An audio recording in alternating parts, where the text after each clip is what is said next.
Everyone wants to take their business, their skills, to the next level. Small and mid-sized business owners have exceptional insight into how to do this. They endure and thrive because they find ways to overcome the challenges that come their way, and they can teach us valuable lessons to apply to our own companies and lives. Stephen Nooner, founder and owner of Alkali, a company with a unique process that helps businesses more effectively buy and manage their insurance programs. And Bob Gibbons, builder of Riata Commercial Realty, a real estate advisor and tenant advocate, are two prominent Metroplex businessmen who, along with their weekly guests, will ask their and your probing questions, finding impactful solutions that will help you reach for the next level. Here are your hosts, Stephen Nooner and Bob Gibbons. Welcome to The Next Level, Conversations that Propel Business. I'm your host, Stephen Nooner. And this is Bob Gibbons. And we're here with another great guest. We're excited. We have Sean Piket. Sean is the founder and CEO of Sales Integrity, a sales coaching and consulting and training firm. He also is the founder of My Coach Site, a software as a service-based online learning tool. We'll get into that and a lot more. He's a specialist in complex technical B2B sales training, and he does this through his branded Prospecting on Purpose training workshops and forthcoming book by the same name. So that's exciting. That should be published later this year. Welcome, Sean. Glad you're here. Glad to be here. Thanks, guys. Well, welcome to be here. Evidently, you're really good. Bob's already bought like 5 things from Sean. Hey, it's all about selling, right? Takes credit cards, Visa, Bitcoin. There you go. So we get to, because we have the show, we get to pick the quote of the day. Did his quote make the cut? Well, he has some good quotes, but I'm going with a different quote. Are you really? I loved his quote. All right, go ahead. I'll work it in later, Sean. I'll work it in. Good. When selling or servicing a client, we must remember that the client or prospect will only remember 5% of what was said during the call or meeting, but they will remember 100% of the way they felt. So what does that mean for you? I just thought how true that is. I mean, in B2B sales or anything else, a lot of times there's a feeling you get that almost like, because I can remember everything. I won't remember when we leave this radio station everything we talked about today, but I'll remember how we felt. Yeah. And I just thought, from a buying standpoint, how often that gets overlooked. Well, I think it's one of the things where if the experience with someone makes you want to do it again, then you're going to seek that person out, and you're going to appreciate it when that person reaches out to you. Sure. But if you don't, who cares if they're the smartest person in the room? You're not going to want to see them coming, right? What do you think? Yeah, you're exactly right. It's a great quote. So I don't know if I would have trumped my other 2 quotes. I gave you. No, I'm just teasing. But no, it's a great quote. It's the old adage in sales. People buy from people they know, like, and trust. I call it the know, like, and trust factor. That never gets old. It's it's an old school principle that's still very applicable even in today's social selling and social technology world and all the new tools and methods and all that good stuff. It's the know, like, and trust factor. And if you don't know me, you're probably not going to like me until you get to know me. And if you don't like me, you're certainly not going to trust me. And those 3 things contribute to how you feel. And that goes into that overall gut feel. And it's kind of when you meet people and you say, I don't know what it is about Bob, but I really like him.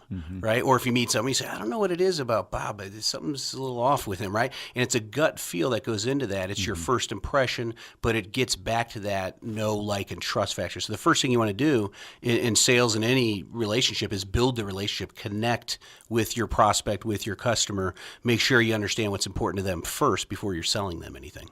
So one of the things that I found interesting about you is that you got some of your early sales training selling Cutco knives. Yep. Oh, man. And those are fantastic knives, but I just don't want to see those people coming my way.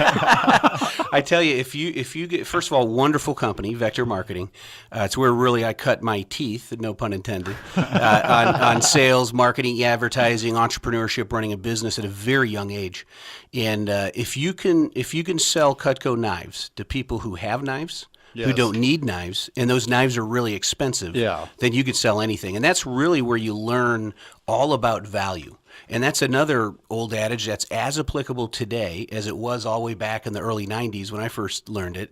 And it's all about value. If you understand the value that your prospects and customers are seeking, you map your product, services, solutions to that value, you're going to be speaking their language. They're going to have a good feeling going back to that. And you have a very high probability of helping them buy what they want, what they need, and what benefits them. And how young were you?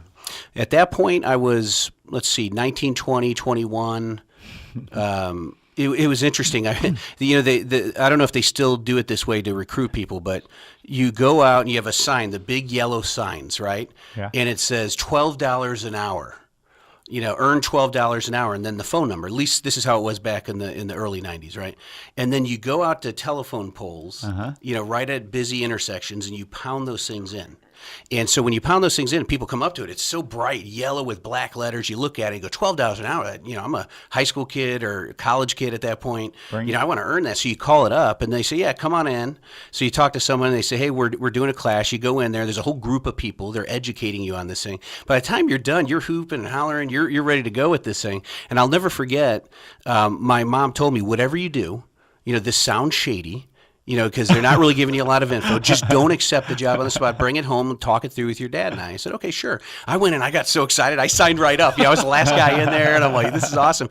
And my mom didn't like it too much. My dad, was like, give it a chance. And then my dad to this day says that was the best thing that ever happened to me. And he was glad that they allowed me to do that because they were a little concerned, and I was still a kid at that point. But I got to tell you, it was one of the best experiences of my life, learning, from Vector Marketing, from the leaders of that organization, learning everything, all aspects of sales, marketing, advertising, and it was just awesome. You've clearly done better. I had a friend that did it, and he demoed it to us and nearly cut off his finger. And that was the end of that. Yeah.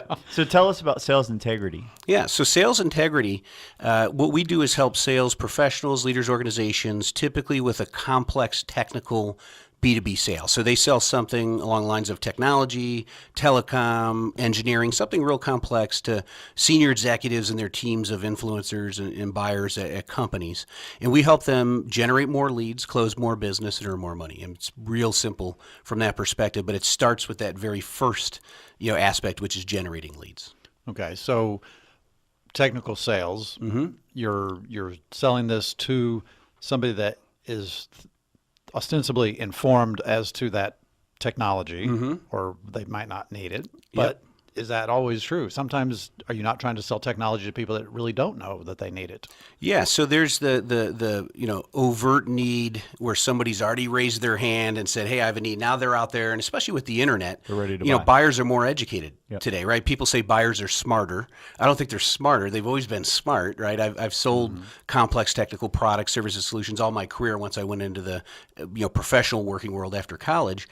They've always been smart. They just have access to more info now. But some of them have that latent pain, those latent needs where maybe they don't realize that, hey, if I leverage this technology as a strategic business tool, that's going to allow me to achieve top line growth, bottom line results, operational efficiency. So now the game becomes, how do I get their attention, create awareness about our product, service, solution that can allow them to achieve one of those three things. And once you get that connection, they're aware of it now. Now you've got a sales cycle or guiding them through their buyer's journey to lead them down that path. And you don't really have to sell them at that point. They'll get it. They'll understand that, hey, I could, where I wasn't aware before, I am now aware of what this solution is. I'm going to go ahead and buy it. How many times have you guys bought something you never heard of, but once you were aware of it and realized the value and the benefit, you had to have it? Yeah, yesterday, by the way. So what? Yeah, right. What's the typical size of company that's going to engage you in your services? They typically employ a full-time sales staff. So these are full W-2 employees of between 5 and 500. Okay. Right, and that tends to be the sweet spot for us. We've worked with larger companies, we've worked with startups, but the bulk of our customers by far, they have a team that they employ full-time, so that's quite a significant investment. Even at the 5, full-time sales rep level, that's typically a small to mid-sized business, emerging growth, maybe even a startup. They got some funding, they invested in it. They got to get a return on investment, out of their investment in that sales staff. And so those are the companies that tend to bring us in that say, we either need you to turn around ineffective sales performance, or we need you to give us a shot in the arm so we can get up to the next level, right? So what is it you see when you walk in the door? What is the thing you see being most commonly missed or done wrongly, incorrectly. Wrongly. Or I just throw in the I had to conjugate a verb or There you go. adverb or whatever that was. This one's easy for me. It is the employing the strategy of flying by the seat of their pants, and therefore their daily operational mode is to wing it. And if you're a sales professional, even an entrepreneur, founder, co-founder, president, principal of a company who's solely responsible for selling, because you don't have a sales team, so you're in sales whether you believe it or not at that level. If you're in that mode and you don't have a strategy, you don't understand what you're just kind of winging it and flying by the seat of your pants. That is the greatest detriment, to your business right there, because you're just going to, by happenstance, you may leverage relationships early on, right, and you get some opportunities then. But when that well dries up, now it's time to go be proactive, go outbound, right? And if you're not purpose-driven with that and you don't have a systematic, predictable approach to generating a steady flow of leads that turn into qualified opportunities, you're going to be in trouble. Your business is going to be in trouble. What do you typically find to be most effective from a B2B perspective of systematically getting those? Not necessarily the detailed technique, but because it always seems like it used to be, cold calling. When I started corporate sales, I called when I started our company. I called a gazillion people a day. I'd fax people. I'd call them. Now no one's returning calls or faxes. Just be on Twitter. That's all you need. What is it? Would you say now? Yeah, you're poking the bear with the just be on Twitter, right? So here's the deal. What you're referring to is the way I grew up through the sales ranks as well. There was no internet, right? There was no LinkedIn.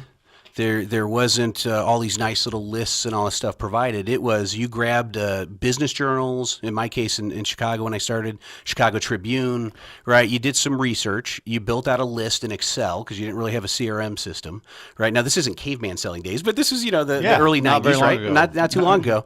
And you had to really roll up your sleeves and hammer the phones, and that was it. Even email was kind of like, it was kind of this vast landscape. It was almost like a desert. Not a lot of people were really leveraging email for selling, and that started picking up then mid 90s, late 90s, type of deal. And so that's the way I started as well. The use of the phone and email is still very prevalent. In my book I'm writing in our program Prospecting on Purpose, I talk about the 4 cornerstones of lead generation success, which really answers Steve's question here directly. The first one is referral selling. Right. So you guys are seasoned, you're experienced, you've built a network.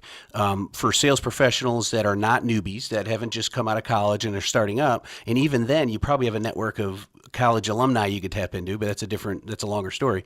But for those that have actually built up a professional network, there's strategic networking as well, right? So that's the second cornerstone. So the first one is referral selling. Go to your existing customers, ask them for referrals. Lots of studies and stats out there. HubSpot does great studies, and they have lots of research. They did one on 107 mind-blowing sales statistics. One of them was that 91% of customers said they would give referrals. Only 11% of sales professionals actually ask for referrals. Oh, wow. So it starts there, Steve, to answer your question. Referral selling first, then strategic networking, but we can get to that after the break, I believe.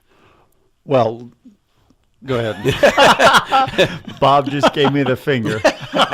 Stick around to see how it turns out on the other end. And now, Confessions of a Recovering Landlord. This is Bob Gibbons with Riata Commercial Realty, and I am your recovering landlord.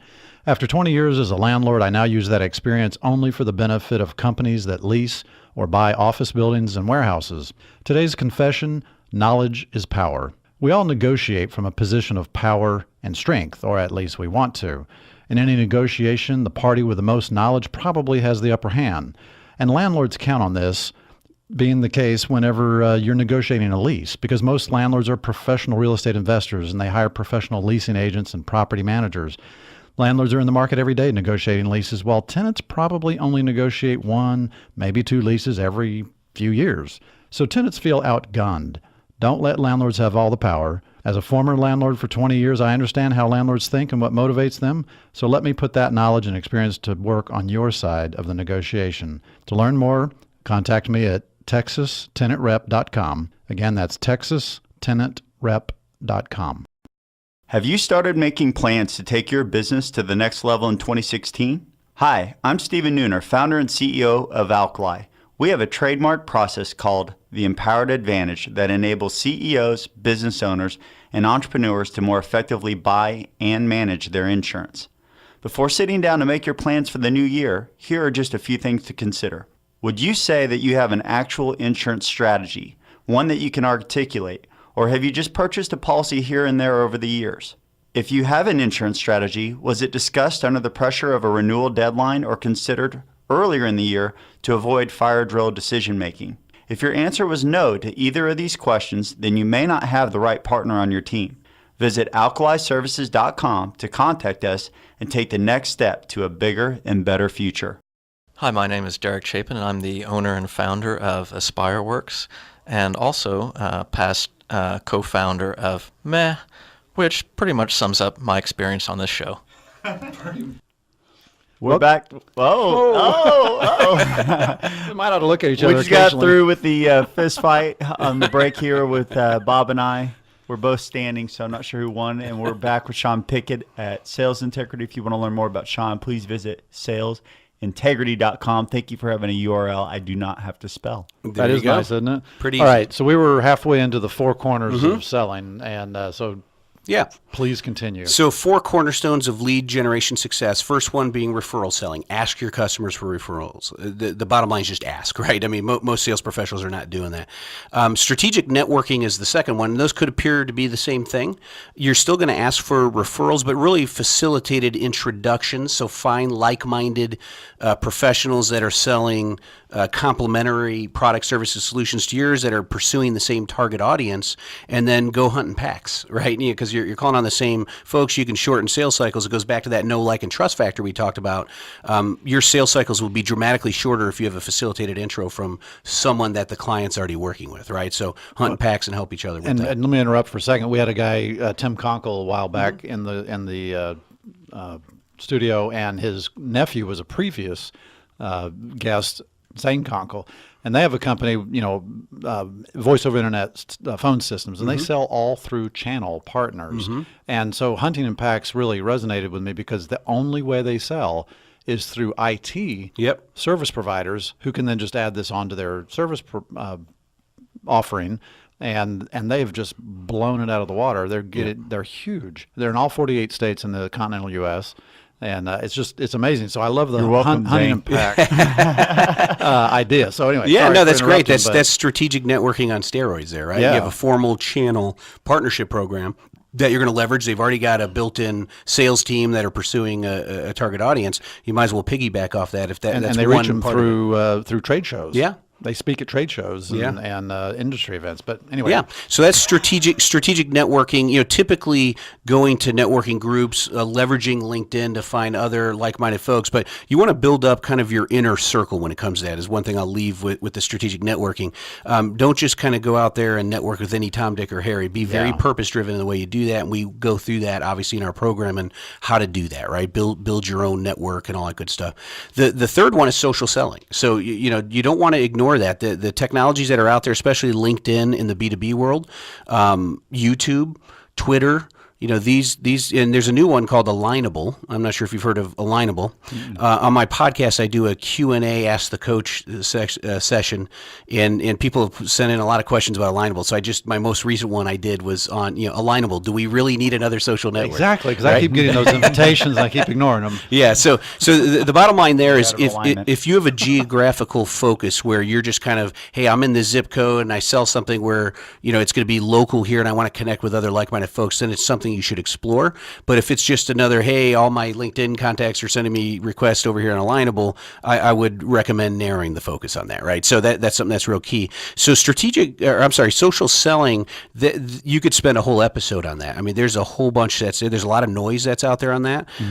So narrowing the focus with that, the bottom line is curating and creating content and sharing and demonstrating thought leadership. Now, as we talked about, buyers are more informed. They can go and do the research. You can bet if you reach out to them, whether it is through cold calling or you send them an email or someone facilitates an intro, even if it's a referral from a customer, they're going to go right to LinkedIn and they're going to research you, or they're going to search you in Google, and LinkedIn's one of the first searches that come up. If you don't have a LinkedIn profile with a professional picture, not one that's creepy, right? Or none at all. Yeah, or not at all, right? And if you don't appear like someone they're going to know, like, and trust, right, and someone they could start working with, you're probably not going to make much traction with that. So social selling, if anything, it amplifies who you are, but it's not the only tactic that's going to allow you to go out and build business. It needs to work in conjunction with the other three cornerstones. And then the fourth one, the tried and true, the combo of phone and email, right? The use of the phone and email. These are going to, really going to accelerate your ability to reach out to people and connect with them.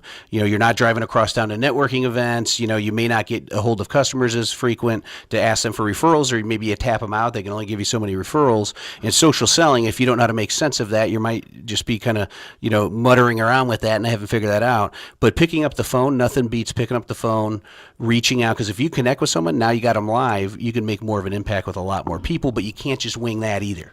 All of that relies on being prepared, organized, so you can be productive. And so at the baseline of the four cornerstones is systematic sales messaging. Think through all of your talk tracks, all of your messaging, all the potential scenarios. That's really prospecting on purpose. Now you can see, I got to do a lot of work here before I really go to market. I just would rather go to market. Well, you do this one time, and the heavy lifting of understanding your strategy between the four cornerstones, coming up with your messaging. Now you can prospect on purpose and act in a predictable, systematic method. So if I'm calling somebody on the phone and I get their voicemail, do I leave a message or do I wait and call again? I say leave a message, and here's why. The old saying of if a tree falls in the forest and no one's around to witness it, does it make a noise? Can you hear it? Right. If a salesperson calls a prospect and doesn't leave a voicemail, does that salesperson exist in the prospect's mind? They don't, right? So you have a chance to influence them and build a relationship with them through a series of touch points where they may not call you back, and you may do this over the course of 3, 6 weeks, maybe 8 weeks, 2, 3 months. Don't call them every day leaving a voicemail. Space it out, right? And there's a whole approach to that we teach. But when you're leaving a voicemail, you're educating them. It's an opportunity to educate them on what you do, to connect with them, and think about what you're doing with your show here. And when we grew up with radio show hosts, you built a relationship in your mind with that show host. You thought of what they looked like before you ever saw a picture of them. Oh, man. That same phenomenon happens when you're selling, and if you leave a voicemail, or if you don't, you're missing a golden opportunity to start building that relationship in the mind with the prospect for when they're ready. Yeah, note to viewers, please only look at Stephen when you go to our website. Don't look at me. You're in trouble. Hey, so quick question, challenges. We talked a little bit before we came on the show. Yep. Outsourcing, sales outsourcing. Yep. What's your experience with it? Would you recommend it, not recommend it? Who would it be right for? I would recommend it if that's all a company does, right? And so I know this firsthand because as I built Sales Integrity, we've done coaching and training, and then we start doing consulting. And then over the years, my greatest attribute is my biggest downfall, which is my grandiose ambition to keep growing and building, right?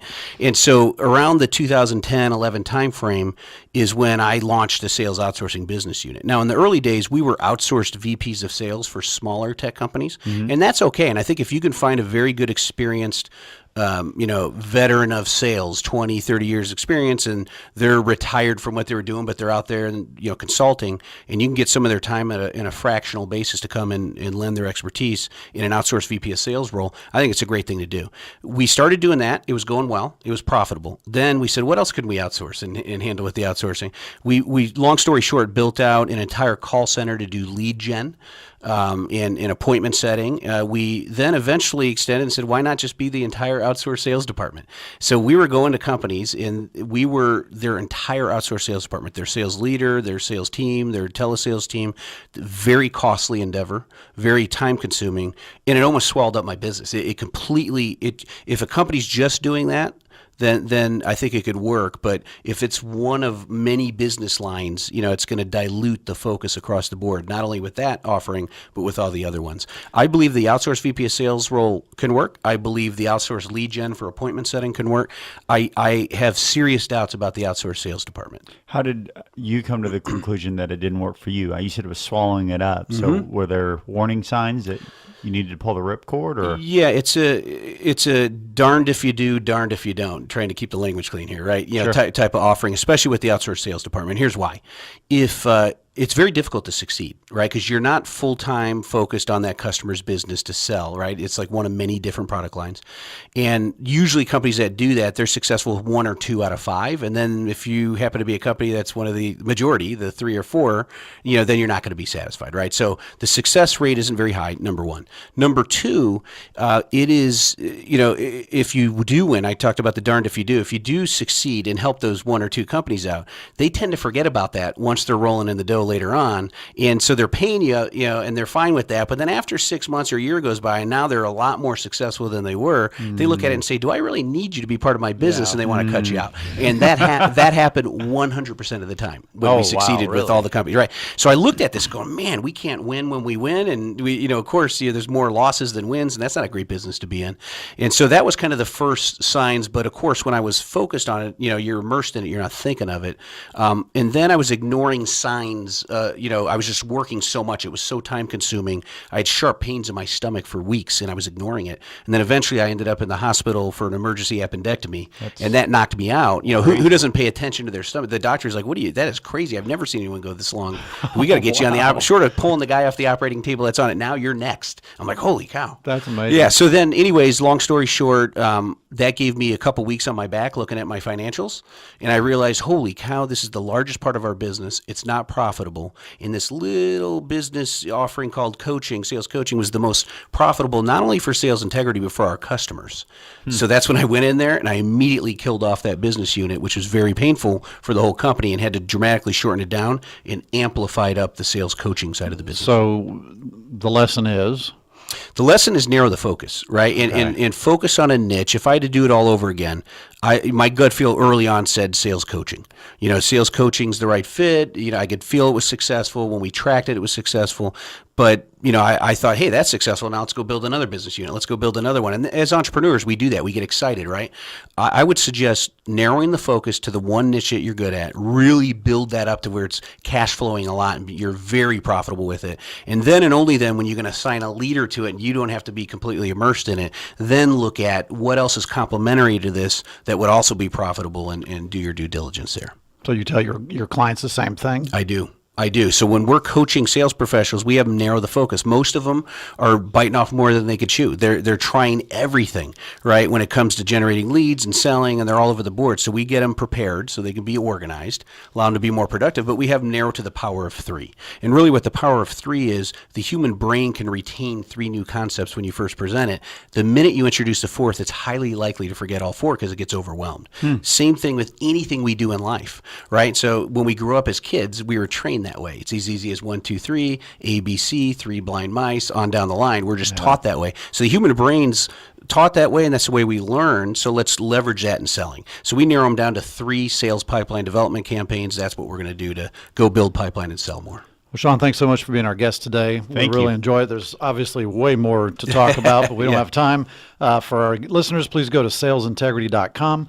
Do you have a website for your software tool, by the way? Yeah, so My Coach Site is the software company, so it's mycoachsite.com. Site, S-I-T-E. Yeah, S-I-T-E, so Coach Site, S-I-T-E.com. And if you want to learn more about the show, please go to nextlevelShow.com or find us on the podcast of your choice at The Next Level Show. Have a great week. Bye.